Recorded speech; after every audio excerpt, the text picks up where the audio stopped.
kalau mancing dan YouTube, menurut saya seorang YouTuber itu ada 3. Jadi orang yang pengen jadi artis karena YouTube, yang kedua karena mencari penghasilan dari YouTube, yang ketiga karena ingin menyalurkan hobinya. Nah, kalau saya pribadi dari mancing ini, khususnya kan saya vlogger mancing, anggapannya YouTuber mancing. Dari 3 ini ya kalau bisa dapat semuanya.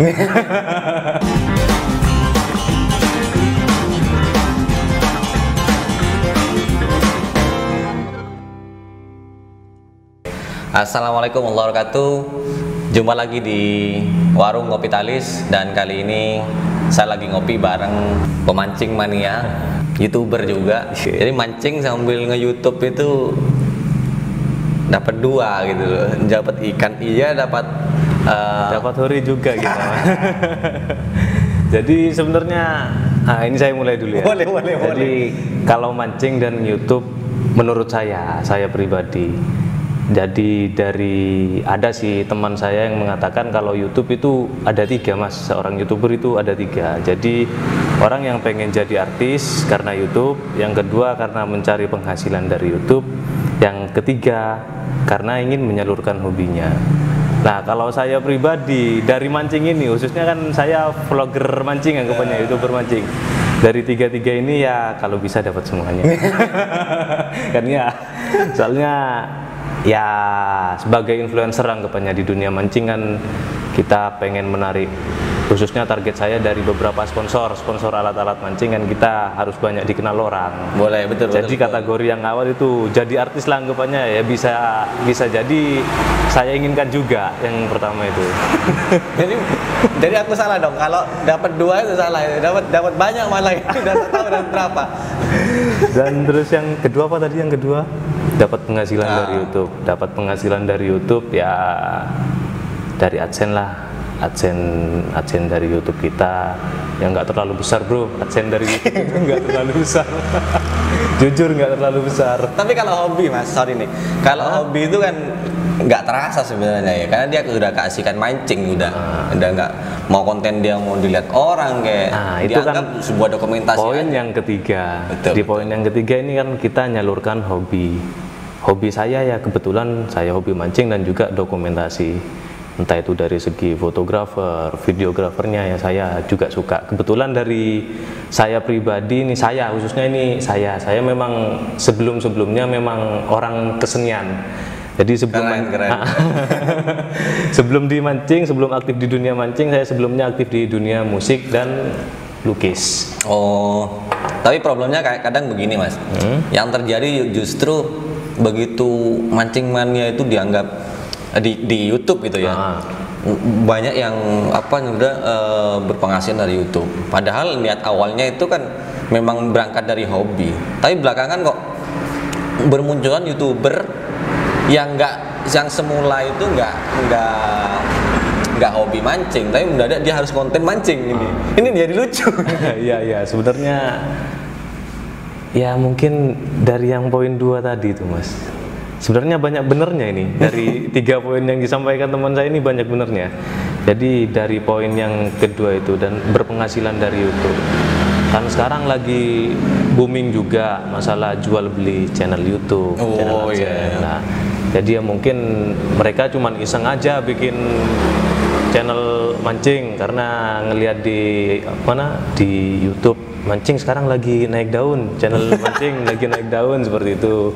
Jadi dia tiba-tiba mendadak jadi vlogger mancing. Bisa jadi seperti itu. Jadi hobi dadakan lah karena ngelihat minat pasar mungkin. Dan ngomong-ngomong soal spot mancing nih, Mas Eko udah kemana aja kan, udah keliling. Kalau Situbondo saya yakin udah kemana-mana lah. Iya. Ngomong-ngomong soal spot mancing nih mas, yang paling banyak dapat, yang disukai pemancing lah dulu, itu di mana sih? Kalau sekarang umumnya ya mas, umumnya kalau pemancing entah dari Situbondo atau dari luar Situbondo, kalau pengen mancing ke Situbondo pasti tujuan utamanya dermaga Penerukan. Soalnya yang mungkin dilihat dari akses jalan ke sana yang mudah, soalnya kan kayak mobil, kendaraan kan bisa terus sampai ke tengah menuju spotnya. Dan view-nya juga bagus. View-nya juga bagus. Jadi ya Kalau yang muncul banyak kan, ini kan menjamur banget Mas di tahun kemarin. Gimana? 2019 itu mulai merebak banyak penghobi mancing. Tiba-tiba saja itu banyak banget itu yang mau mancing itu banyak banget. Sampai kalau saya lihat nih yang saya simak itu sampai di sungai-sungai pun banyak mancing. Sebenarnya gimana ya? Virus, bisa dikatakan virus. Enggak, itu yang awali apa karena kalau di TV kan memang ada tuh mancing mania. Apa memang ide awalnya itu yang memotivasi itu apa dari sana memang ya? Sebenarnya gini Mas, mancing itu asik. Jadi kalau kita udah terjun satu kali, udah tahu madunya, udah ngerti rasanya, pasti pengen ngulangi lagi. Pasti ketagihan. Aku pernah nih nggak mancing, ternyata nggak dapat 2 jam nggak dapat. Sejak itu saya bilang enggak deh, ini bukan saya nggak bisa berkiprah di sini. Mau berhobi di sini nggak bisa. Pernah dengar pepatah kalau mancing itu mengajarkan tentang kesabaran? Ada sih. Nah, mungkin seperti itu. Kurang sabar berarti sampai. Rokok dulu ya. Boleh. Santai. Kalau di daerah sini, di kawasan sini yang saya lihat itu mulai ada pergeseran sih Mas. Yang dari awalnya mancing, entah masuk kategori nggak sabar atau nggak paham nih. Dari mancing berubah jadi nembak ikan gitu. Apa juga itu hobi lain di luar mancing? Itu lebih condong sama mencari ikan. Kalau saya dari komunitasnya saya, dari teman-teman sesama penggiat olahraga mancing, saya ngatakan olahraga mancing karena kita lebih condong sama sport fishing. Jadi mancingnya menggunakan umpan mainan, entah itu umpan mainan bentuk ikan, udang, cumi. Oh, itu mahal banget ya? Mahal atau enggak nih? Ya relatif lah, tergantung. Ada yang murah, ada yang mahal. Ya, karena yang saya tahu cuma pakai cacing, pakai apa? Bahasa kita itu rotos, pakai lumut juga. Lumut itu kan nanti mengacu sama teknik mancing. Oh gitu. Ini lebih luas lagi nanti ngomong kita sama ini. tentang teknik mancing nanti. Kita ulas juga itu. Tapi itu memang beda ya Mas, antara pemancing yang aku bilang tadi sama yang nembak ikan itu beda beda kepuasan mungkin ya Mas. Seperti yang saya sampaikan tadi, kalau misalkan nembak itu pasti ada kepuasan tersendiri. mungkin saya masih belum coba. Mungkin mereka lebih fokus untuk cari ikan. Tapi ada kalau di TV itu kan, kalau di Mancing Mania di program itu ada kayaknya nggak diambil semua ikan-ikan Mas ya, yang dilepas lagi gitu. Itu juga berlaku nggak sama pemancing di Situbondo tuh? Belum banyak. Belum banyak. Kalau Mas Riko mau pulang ya Mas? Kalau saya ya enggak Mas. Enggak selalu. Enggak selalu. Ya kalau yang mau dibawa pulang ya kalau kita ngatakan itu table size. Jadi memang benar-benar ikan itu sudah ukuran konsumsi. Oh, nah, seginilah. Itu memang ada aturan main di? Nggak ada, untuk aturan pokok itu nggak ada, cuman kesadaran kita sendiri. Dimana kita juga selain mancing, menyalurkan hobi, kita juga ikut menjaga kelestarian lingkungan lah. Iya, itu kalau ya aku bilang itu memang benar-benar pemancing Mas. Tapi kalau yang Mas Riko tadi bilang itu yang mencari ikan lewat mancing itu kan gimana gitu kan ya? Apa memang selama ini sambil lalu mengedukasi juga nih Mas? Karena banyak pemancing pemula yang pokoknya dapat ikan banyak, diposting udah puas juga bahkan kecil-kecil juga ikut. Masalah seperti itu juga sempat dikomunikasikan sama bareng teman-teman komunitas, masalah catch and release. Jadi kan istilahnya jadi istilah seperti itu catch and release. Jadi kita dapat, kita lepas lagi. Nah itu sudah pernah sudah saya publikasikan sama beberapa teman-teman. Ya alhamdulillah udah berjalan sedikit demi sedikit. Jadi untuk pemancing yang dapat ikan ukuran-ukuran kecil ya lebih baik dilepaskan. Itu berlaku di air tawar, juga sama ya Mas? Sama. Terkecuali ya mungkin mereka yang mencari penghasilan bermata pencarian sebagai nelayan atau pencari ikan, ya mungkin ya fine-fine aja seperti itu, asal jangan terlalu berlebihan. Ngomong-ngomong soal ini lagi Mas, Mas Riko kan udah Kalau di situ Bondo yang belum pernah disinggahi yang di mana Mas? Spot mancing? Belum pernah disinggahi. Singgahi semua ya. Iya kayaknya. Ada berapa spot Mas total? Kalau ya banyak Mas, sebutkan satu.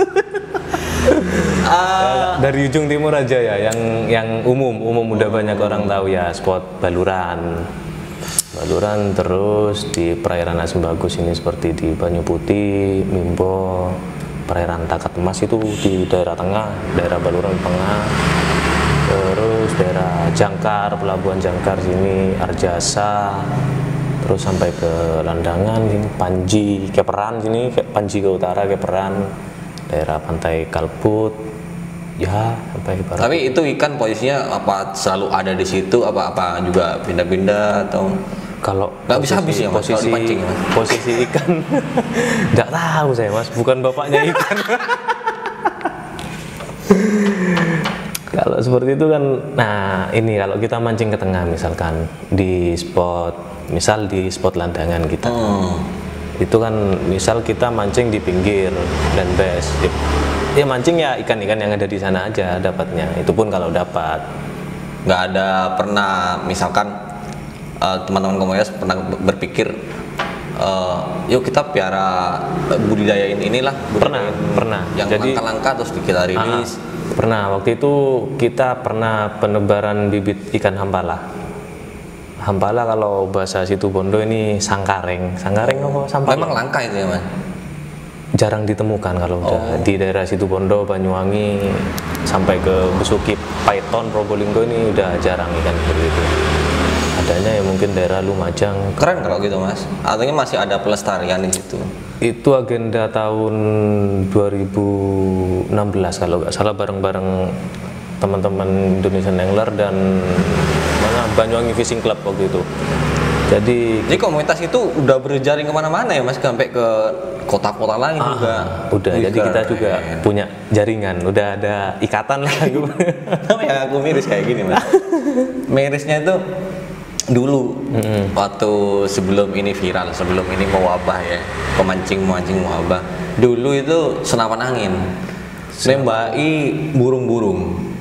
Bahkan di desa, di tempat saya juga ini, di kampung-kampung, hobi teman-teman nggak banyak juga sih, mereka nembaki burung itu habis-habisan sampai sekarang dan jadi pamer dia kan. Kalau udah dapat banyak berapa renteng gitu kan diikat, yang kecil yang besar ada yang ini. Jadi gini, takutnya mindsetnya sama. Memang udah ada yang seperti itu Mas, udah ada yang seperti itu. Jadi kan di komunitasnya kita juga ada grup di Facebook, grup komunitas kita yang ada di Facebook itu sudah ada. Jadi di grup itu juga ada aturan-aturan yang berlaku. Jadi misal seperti saya admin, ya saya posting foto ikan hasil tangkapan saya berupa ajakan. Jadi yang menarik apa ya istilahnya ya, menarik minat lah dari beberapa teman mungkin ingin mencoba mancing, cara mancing seperti saya. Nah, cuman ditekankan untuk tidak merenteng ikan. Seperti yang ada sekarang komunitas yang lagi trending ISPUL, Indonesian Soft Plastic and Ultralight Luring kayak gitu. Memang ada aturan keras di sana yang tidak boleh memposting atau menangkap ikan secara berlebihan. Kalau boleh ngasih pesan nih Mas sama pemancing mania yang pemula, yang baru hobi mancing, itu apa kira-kira?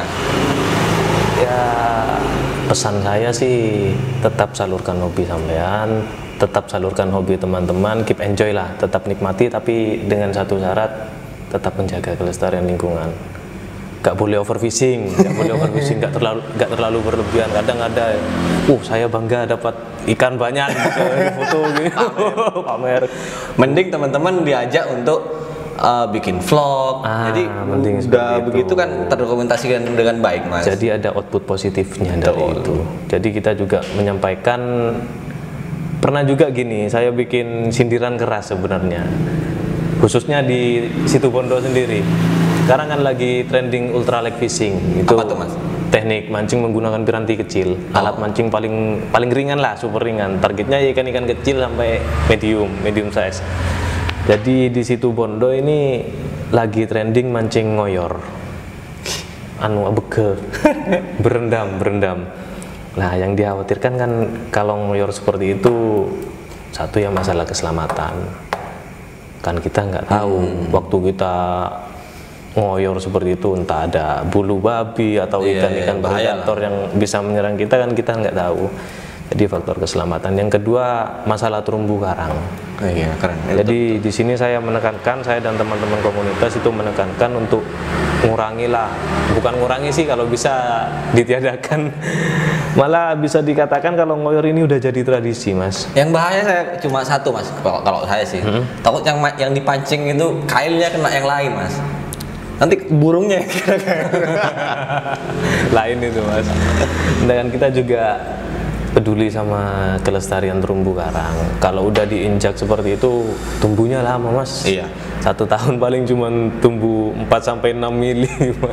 Nah, jadi itu. Oke teman-teman, itu tadi ulasan sedikit tentang hobi mancing, terus YouTuber vlogger mancing, dan Vlogger mancing. kalau teknik bisa dikunjungi langsung ke channelnya Mas Riko, namanya Riko Somot, atau di Facebook, di Twitter, di Instagramnya boleh di follow. Tanya-tanya ke Mas Riko aja langsung nih. Tidak apa-apa. Di sana banyak ilmu di sana. Enjoy. Oke, thank you Mas Riko. Oke, siap. Thank you. Assalamualaikum warahmatullahi wabarakatuh.